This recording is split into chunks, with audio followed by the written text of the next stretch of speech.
pagi, Suster. Apa benar ini dengan Ibu Maula usia 20 tahun? Iya, benar. Baik, saya cek dulu ya gelangannya. Baik, benar ya Ibu Maula usia 20 tahun. Baik Bu, bagaimana keadaannya hari ini? Iya, Sus. Saya sakit. Ini di tangan. Ya, karena itu ada fraktur ya Bu pada tulang Ibu. Karena itu saya di sini akan melakukan pemindaian ya Bu pada lengan Ibu yang bertujuan untuk mengurangi rasa nyeri pada Ibu dan mengurangi angka kecacatan pada lengan Ibu, serta juga menjaga stabilitas Ibu agar tidak terkena cedera lebih lanjut. Untuk tepatnya di sini saja, waktunya 5-10 menit. Apakah Ibu bersedia? Iya, Sus. Bersedia. Sebelum itu, apakah Ibu ada pertanyaan? Nggak ada, Sus. Baik, kalau begitu saya akan mempersiapkan alat cuci tangan terlebih dahulu ya. Iya, Sus. Untuk alat-alatnya kita persiapkan spal, lalu ada 3 buah mitela untuk mengikat, lalu ada handscoon. Setelah itu kita dekatkan alat ke pasien, lalu kita jaga privasi klien dengan menutup sampiran atau tirai, lalu kita atur posisi nyaman klien. Ibu mau duduk atau mau tiduran Bu biar nyaman? Tiduran aja boleh ya?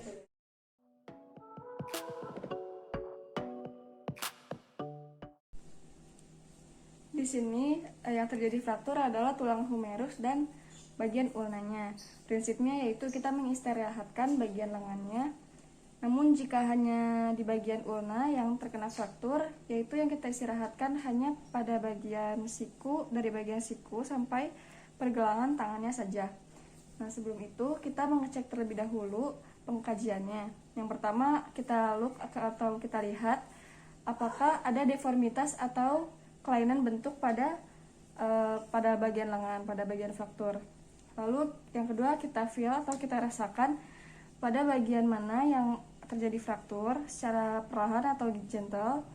Lalu yang ketiga move, yaitu kita coba gerakan jarinya sakit atau tidak. Coba Ibu gerakan jarinya sakit tidak Bu? Iya, sakit. Sakit ya. Nah, lalu kita cek neurovascular assessment atau nadi perifernya lancar atau tidak. Kita cek lancar ya. Lalu kita cek juga CRT atau capillary refill time. Ya, kembali dalam 3 detik atau tidak. Dan normal ya, kembali dalam 3 detik. Lalu setelah itu kita pasangkan dulu mitelanya di bagian bawah. Kita angkat secara perlahan. Ini kalau sakit bilang ya Bu, maaf ya Bu.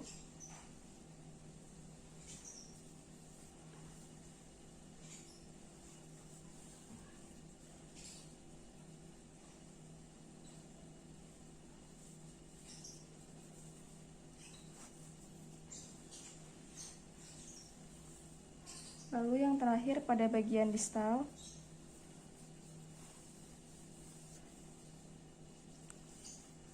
Lalu kita pasang spalknya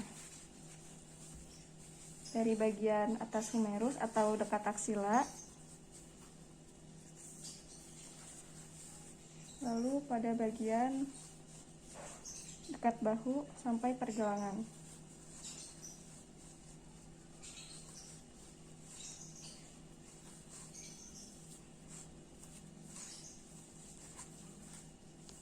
Kita angkat. Lalu kita ikat secara menyilang dengan cara kita memasukkan ke dalam mitela yang tadi sudah kita lubang di bagian atas.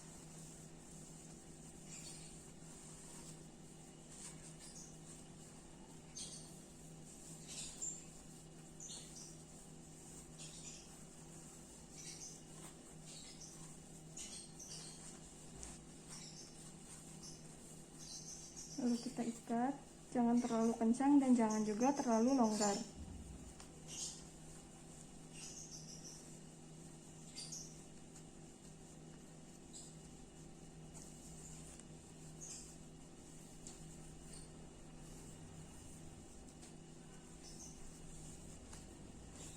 Itu kita rapikan.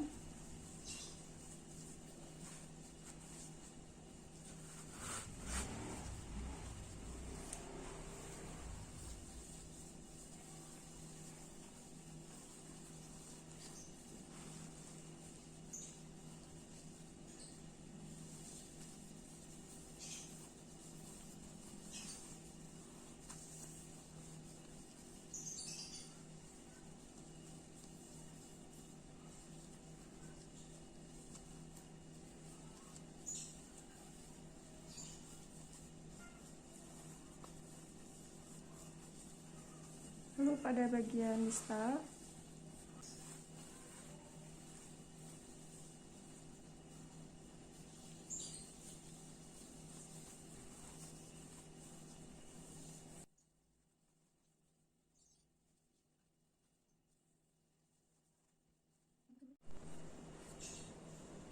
Setelah selesai, kita cek lagi peredaran darahnya atau nadi perifernya.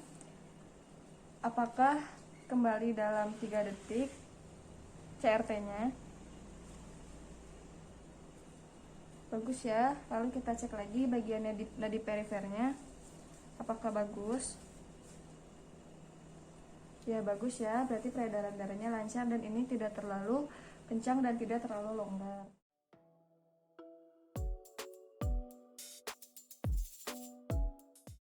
Lalu pada fraktur bagian klavikula, kita pembidayaan pada klavikula pada sisi lateral menggunakan mitela atau ansling. Di sini kita menggunakan mitela. Sebelum itu kita memakai handspoon terlebih dahulu. Lalu setelah kita siapkan mitela, kita sesuaikan ukurannya dengan pasien. Jika pasiennya anak kecil atau bertubuh lebih kecil, kita lipat mitela sebanyak 2-3 kali. Karena ini pasiennya remaja atau sudah dewasa, maka tidak usah kita lipat atau bisa lipat 1 kali saja.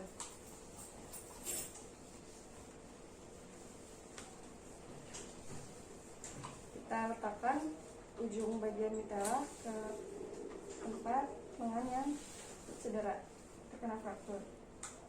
Oke, Bu.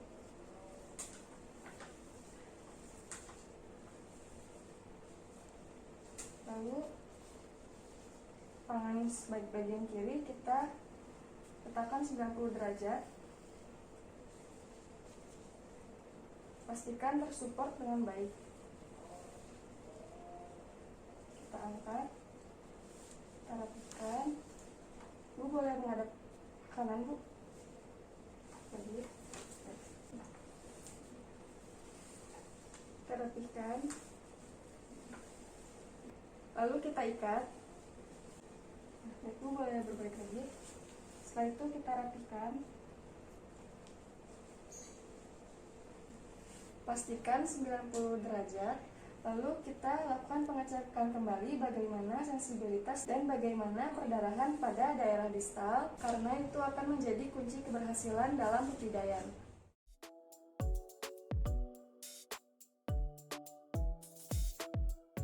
Untuk fraktur pada jari, imobilisasi yang dapat kita kerjakan adalah menggunakan bidai kayu atau tong spatel dan plester untuk splintingnya. Kita lakukan seperti ini. Diletakkan di bawah jari yang terkena fraktur, lalu kita gunakan imobilisasi menggunakan plester. Kita pakaikan plester, tidak boleh mengelilingi jari.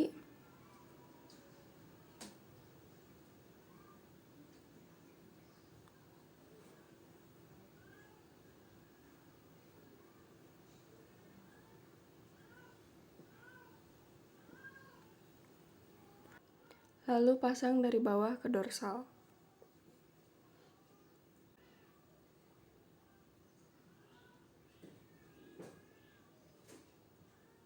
Pada daerah bawah,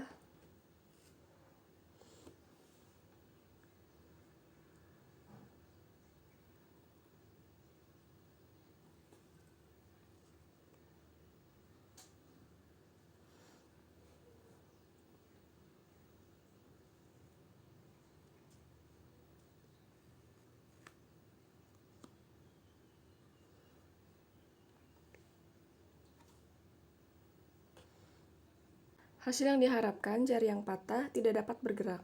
Jika tidak ada wood splint, kita bisa menggunakan plester saja dengan menyatukan jari ke sebelahnya. Kita lakukan seperti ini. Lalu kita gunakan plester pada daerah distal.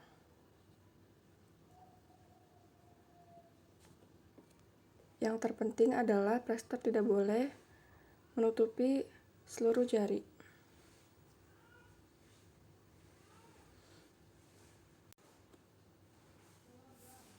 Lalu pada daerah proksimal kita pasang secara terbalik.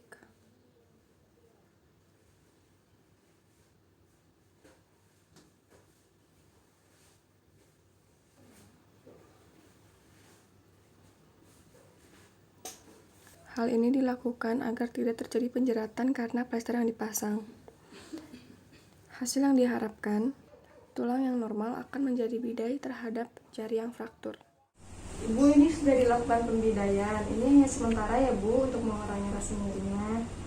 Iya, Jadi yang paling penting adalah Ibu harus melakukan kontrol ke dokter tulang atau melakukan penanganan selanjutnya terhadap daerah lengan Ibu ya Bu. Iya, suster.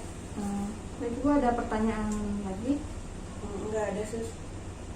Oh ya Ibu, selama dilakukan pembidaian ini kurang-kurangin dulu ya Bu aktivitas di bagian lengannya, lalu Ibu banyak istirahat ya Bu agar cepat kembali membaik.